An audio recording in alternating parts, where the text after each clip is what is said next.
Hey guys, Wix100 here, back with another programming resource, and today I'm going to be showing you guys W3Schools.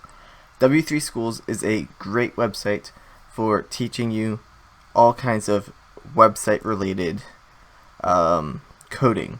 So, as you can see here, there's HTML and CSS.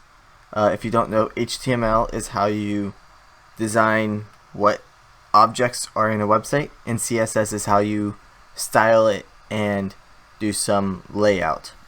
So like for example, this is a button that they made, but they used CSS to make it square and gray with white text and lighter gray with black text when you hover over it.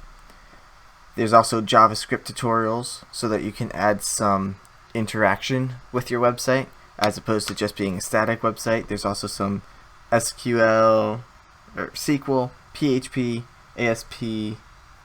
There's some Raspberry Pi stuff. There's some programming for other things. So W3Schools is a great place to get all kinds of help. I usually use it for website help though, but there's all kinds of things you can find on W3Schools, tutorials and examples for many options. So hope you guys enjoyed. Till next time. Bye.